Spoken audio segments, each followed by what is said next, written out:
Hey everyone, RogueGold here, and today I wanted to discuss an idea I've been tossing around in my head for a little while, and I think if implemented properly, it could be a really cool addition to the Division 2 or potentially any other future Division projects, Division 3, whatever, that being adding in a new class of exotics into the game in the form of exotic mods. I'm sure I'm not the first to think of this or maybe even discuss it here on YouTube, but seeing as we're preparing to enter into a new era and a new wave of content for the Division 2 moving forward, I felt like this might be a fun time to talk about it, because we're always looking for something new and cool to go after, whether it's new guns, gear sets, named items, whatever, but if Massive were to actually create an entirely new reward for us to chase, one that I frankly don't think would even be that hard to introduce and balance, it would be a really cool new feature alongside some of the other more familiar stuff that we were anticipating. Either way, it's a fun idea. Let's dive into what exotic mods could potentially look like one day in the Division 2. To clarify, the system I'm primarily going to discuss here is how I would implement exotic weapon mods into the game, but I'll touch on how they could do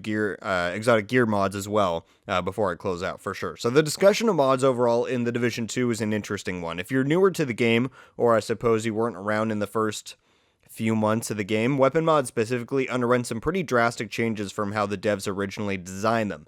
Originally, there was a pro and con system in place, or you could say a positive and negative. So, for example, you get 20% headshot damage on something, but because of that, you also receive, minus 10% crit damage, or they have the same thing with handling ones, plus 20 stability, minus 10 accuracy, plus whatever, plus that, minus the other. The problem was, or at least what a lot of people were upset with back in the day, was that the negatives usually far outweighed the positives, and there was usually not a lot of statistical advantages to running the positives because it was just such an overbearing negative. Now, what they did was they just straight up removed the system within 6 weeks, I want to say, maybe 2-3 months from the game launching. It was one of the only times I think that the devs have acted too fast in this game or in this franchise to do something, or acted, without considering the options too much. Like in the Division 1 in 1.5, what was it, explosive seeker mines? It was either that or airburst. They swapped around between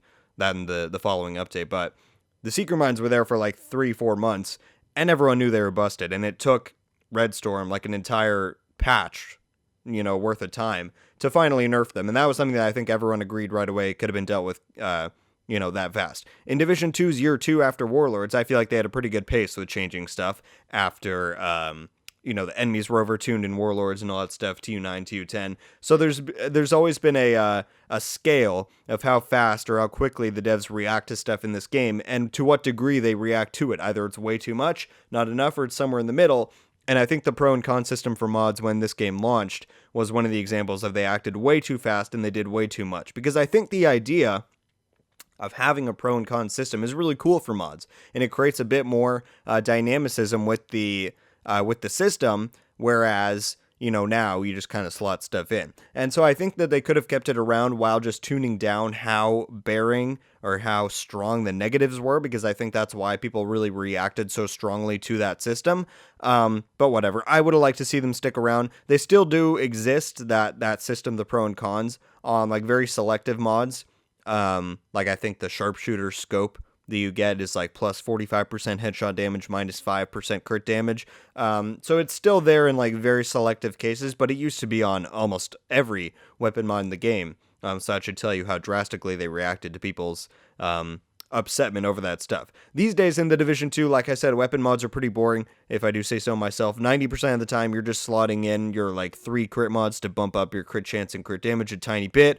Yay. Unlike Division 1, where farming a god roll mod could be really fun and then feel rewarding to use in combat, there's not much interactivity or dynamicism to the weapon mod selection or usage in the Division 2. And while I don't think this would fix the issue, I do think that implementing exotic mods could be a really fun way to spice things up and add in a new reward to chase, as I previously mentioned. So how would I do it? Well, part of the reason I recap the old pro and con system is that I think it would be a cool way to make these things a bit more interesting, and to be able to warrant the decision of giving them exotic level bonuses, in the sense that in order to get this free boost from a weapon mod, you have to sacrifice a little bit too. So what might this look like? I think there are plenty of examples you could do and give these mods to give them either really strong bonuses or stuff that you can't normally get on other pieces. For example, damage targets out of cover. Let's say you give that on a muzzle for I don't know, 5%. And then in order for doing that, you also have on the same mod that it reduces your accuracy by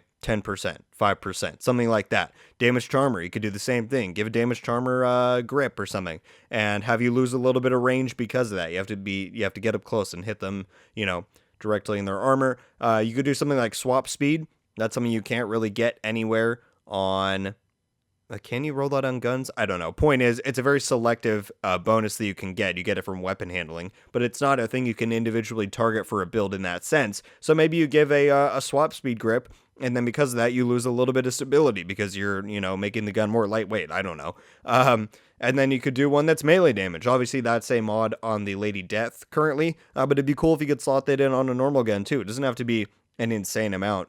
I guess it would have to be kind of worthwhile. 250%, 300%, something like that. And then because of that, maybe you lose a tiny bit of weapon damage. Maybe you build for a really up-close playstyle. There are plenty of options, and I think you get the idea of what I'm going for, that exotic mods don't just have to be, higher amounts of what we already have, but they could be some unique stuff that would make them actually worthwhile and desirable to make some different and cool builds. So those are a few ideas of how exotic mods could work on weapons, and I think that would be a relatively cool and interesting way to enhance the current system we have now and create a new reward to chase after, especially if these things were random drops, unlike some of the other Division 2 weapon mods. But let's address the elephant in the room. What about gear mods or skill mods? I think they could still certainly work, and I think a lot of people would want them. I don't think that having a pro and con system on these would really make sense because it's never been on there in the history of Division 2. Gear and skill mods have always just been collect them from random drops, and they come with a set value that you want to enhance your gear with. I feel like that would be a fine way to stick with it. So because of that, maybe in this case they do just give you bigger amounts of what's already available. So for example, maybe you could have an exotic 15% crit damage mod, or an exotic 9% crit chance mod, or an exotic I'm trying to think for like skills. I don't know, 10% drone damage mod. I don't think you can get that high in the regular one. You get the idea. I feel like that would make more sense. And the same as the weapon mods, you can make these random drops so that there's a bit of a chase there and something new to go after in the Division 2. So there you have it, folks. I don't have too much else to say, but I really just wanted to pitch my idea for how exotic mods could work in the Division 2. I don't know about all of you, but I'm always happy to have new stuff to go after in this game. It is a looter shooter after all. And so given how we've had over a year without anything new coming in except for the chill out, I wouldn't mind having a new aspirational reward to chase, especially one that might require some time investment to get the right rolls that you want. But hey, that's just me. Some of you hate loot. I don't know why you're on the Division 2, but we love you for it.